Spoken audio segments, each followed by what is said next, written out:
আসসালামু আলাইকুম। সংবাদে আপনাদের সবাইকে স্বাগত জানাচ্ছি। আমি ফিরোজ তোহা। শুরুতেই সংবাদ শিরোনাম। বাংলাদেশের সর্বশেষ গুরুত্বপূর্ণ আপডেট সংবাদে আপনাকে স্বাগত। শুরুতেই সংবাদ শিরোনাম, পরে বিস্তারিত। প্রথমেই জানাবো, হাসিনার ফাঁসি চাইলেন ডাক্তার মাহফুজ। জুলাই আগস্ট আন্দোলনে মাথার খুলি উড়ে যায় ১৬৭ জনের চিকিৎসা দেন ঢাকার নিউরোসায়েন্স হাসপাতালের অধ্যাপক ডাক্তার মাহফুজুর রহমানের টিম। জুলাই আগস্টে হত্যাযজ্ঞের ঘটনায় মানবতা বিরোধী অপরাধের মামলায় সাক্ষ্য দিয়ে শেখ হাসিনা সহ ৪ জনের ফাঁসি চেয়ে আন্তর্জাতিক অপরাধ ট্রাইব্যুনালে একে সাক্ষ্য দিয়েছেন তিনি। সাক্ষ্যদানকালে মাহফুজুর রহমান বলেছেন, আন্দোলন চলাকালে আমাদেরকে নির্দেশনা দেওয়া হয়েছিল যেন তাদেরকে আমরা চিকিৎসা না দেই। এরপর জানাবো, বিএনপির ৪৭তম প্রতিষ্ঠাবার্ষিকী সপ্তাহব্যাপী কর্মসূচি ঘোষণা। আগামী ১ সেপ্টেম্বরে দলের ৪৭তম প্রতিষ্ঠাবার্ষিকী উপলক্ষে সপ্তাহব্যাপী কর্মসূচি ঘোষণা করেছে বাংলাদেশ জাতীয়তাবাদী দল বিএনপি।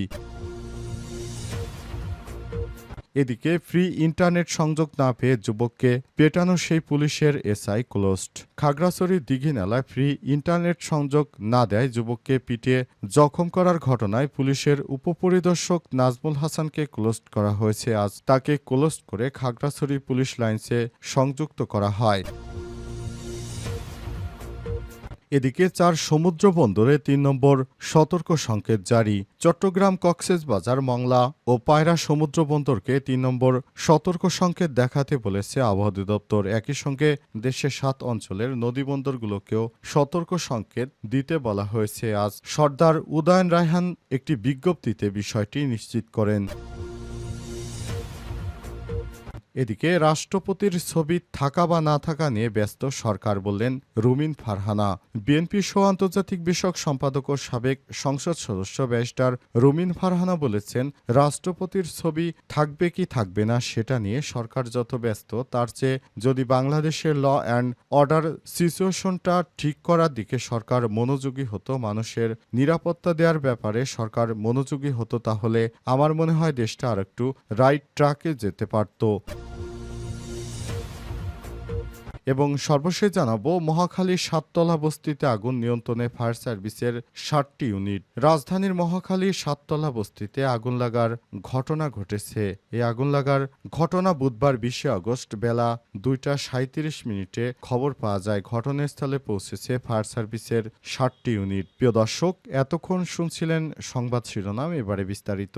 তবে তার আগে বন্ধুরা, অনুরোধ থাকবে এই সংবাদটিতে একটি লাইক দিন। এই চ্যানেলে আপনি নতুন হয়ে থাকলে আমাদের সংবাদ দেখতে দেখতে চ্যানেলটি সাবস্ক্রাইব করে রাখুন। কমেন্ট করে বন্ধুরা আপনার মূল্যবান মতামত জানিয়ে দিন আপনি বিশ্বের কোন দেশ থেকে বা বাংলাদেশের কোন স্থান থেকে আমাদের সংবাদটি দেখছেন এবং শুনছেন। আর বন্ধুরা, এই সংবাদটি আপনার সোশ্যাল মিডিয়া ফেসবুকে শেয়ার করে বন্ধুদেরও দেখার সুযোগ করে দিন। কমেন্টে জানিয়ে দিন আপনি বাংলাদেশের কোন জায়গা থেকে বা বিশ্বের কোন জায়গা থেকে আমাদের সঙ্গে কানেক্টেড রয়েছেন। এবারে বিস্তারিত। শেখ হাসিনার ফাঁসি চাইলেন ডাক্তার মাহফুজ। জুলাই আগস্টের গণঅভ্যুত্থানে মাথায় খুলি উড়ে যায় ১৬৭ জনের চিকিৎসা দেন ঢাকার নিউরোসায়েন্স হাসপাতালের অধ্যাপক ডাক্তার মাহফুজুর রহমানের টিম। আর জুলাই আগস্টে হত্যাযজ্ঞের ঘটনায় মানবতা বিরোধী অপরাধের মামলায় সাক্ষ্য দিয়ে শেখ হাসিনা সহ ৪ জনের ফাঁসি চেয়েছে আন্তর্জাতিক অপরাধ ট্রাইব্যুনালে একে সাক্ষ্য দেন তিনি। সাক্ষ্যদানকালে মাহফুজুর রহমান বলেন, আন্দোলন চলাকালীন সময়ে যখন মাথায় গুলি লেগে হাসপাতালে আসছিলেন আন্দোলনকারীরা, তখন ডিবি পুলিশ তাদের রিলিজ দিতে বারণ করেছিল। সে সঙ্গে তিনি হাসপাতালে আরও বলে যায়, নতুন করে যেন গুলিবিদ্ধ কোনো আন্দোলনকারীকে ভর্তি করানো না হয়। এসব অভিযোগ এনে সাবেক প্রধানমন্ত্রী শেখ হাসিনা, সাবেক স্বরাষ্ট্রমন্ত্রী আসাদুজ্জামান খান কামাল, সাবেক সেতুমন্ত্রী কাদের ও সাবেক তথ্যমন্ত্রী আরাফাতের ফাঁসি চাইলেন এই বিশেষজ্ঞ চিকিৎসক। তিনি জানিয়েছেন, আমাদের যেভাবে রোগীকে দেখেছি এটা কোনো সাধারণ মানুষ করতে পারে না। মানুষ কতটা নিষ্ঠুর হলে এই ধরনের কার্যক্রম করতে পারে। একজন নিরীহ মানুষকে গুলি করে হত্যা করা হয়, আবার কেউ যদি চিকিৎসা নিতে যায় তাদেরকেও চিকিৎসা না দেওয়ার জন্য আমাদের উপর নির্দেশ দেওয়া হয়েছিল। এসব সাইকোপ্যাথিক কোনো মহিলা যেন এদেশে ভবিষ্যতে আর সরকার প্রধানে না আসতে পারে, তাই ট্রাইব্যুনালের এদেরকে ফাঁসি দিয়ে দৃষ্টান্ত স্থাপন করার জন্য আহ্বান জানান ওই চিকিৎসক। আরও জানিয়েছেন, এমন যে বাংলাদেশে হবে এটা কখনো কল্পনাও করিনি। আমরা চিকিৎসা দিয়েছি। আহারে কিভাবে মানুষগুলোকে হত্যা করা হয়েছে, তাদেরকে গুলি করে তাদের জীবনটা নষ্ট করে দেয়া হয়েছে। বিএনপির ৪৭তম প্রতিষ্ঠাবার্ষিকী সপ্তাহব্যাপী কর্মসূচি ঘোষণা। আগামী ১ সেপ্টেম্বর দলের ৪৭তম প্রতিষ্ঠাবার্ষিকী উপলক্ষে সপ্তাহব্যাপী কর্মসূচি ঘোষণা করেছে বাংলাদেশ জাতীয়তাবাদী দল বিএনপি। এই কর্মসূচি উপলক্ষে বাংলাদেশ জুড়ে বিএনপির নেতৃত্ববৃন্দরা বিভিন্ন কর্মসূচি এবং সাংস্কৃতিক অনুষ্ঠান পালন করবে। এজন্য বিএনপির পক্ষ থেকে কেন্দ্রীয় কার্যালয়ে অনুষ্ঠিত সংবাদ সম্মেলনে দলটির স্থায়ী কমিটির সদস্য নজরুল ইসলাম খান এই কর্মসূচি ঘোষণা করেন। কর্মসূচির মধ্যে রয়েছে আগামী ৩১ আগস্ট রাজধানীর ইঞ্জিনিয়ারিং ইনস্টিটিউশনে কেন্দ্রীয় বিএনপি আয়োজিত আলোচনা সভা, ১ সেপ্টেম্বরে সকালে দলীয় পতাকা উত্তোলন, সকাল ১১টায় বিএনপির প্রতিষ্ঠাতা জিয়াউর রহমানের সমাধিতে ফুল দিয়ে শ্রদ্ধা জানানো, পতাকা টানানো, সকাল ১১টায় দলের পক্ষ থেকে শ্রদ্ধা জানানো এবং সকল মহানগর জেলায় আলোচনা সভা ও শোভাযাত্রা ২রা সেপ্টেম্বর বেলা ২টায় নয়াপল্টনে বিএনপির কেন্দ্রীয় কার্যালয়ের সামনে থেকে শোভাযাত্রা শুরু করা। ৩ সেপ্টেম্বর উপজেলা ও পৌর এলাকায় শোভাযাত্রা, ৪ সেপ্টেম্বর মহানগর জেলা উপজেলায় মৎস্য অবমুক্তকরণ, একই দিন সারা দেশে ফ্রি মেডিকেল ক্যাম্প এবং ক্রীড়া প্রতিযোগিতা। ৫ সেপ্টেম্বর গোলটেবিল বৈঠক। সংবাদ সম্মেলনে অন্যদের মধ্যে বিএনপির জ্যেষ্ঠ যুগ্ম মহাসচিব রুহুল কবির রিজভী, যুগ্ম মহাসচিব খায়রুল কবির খোকন, শহীদুদ্দিন চৌধুরী আনী, আব্দুস সালাম আজাদ, সাংগঠনিক সম্পাদক জি.কে গাউস সহ কমিটির অন্যান্য সদস্যরা উপস্থিত ছিলেন।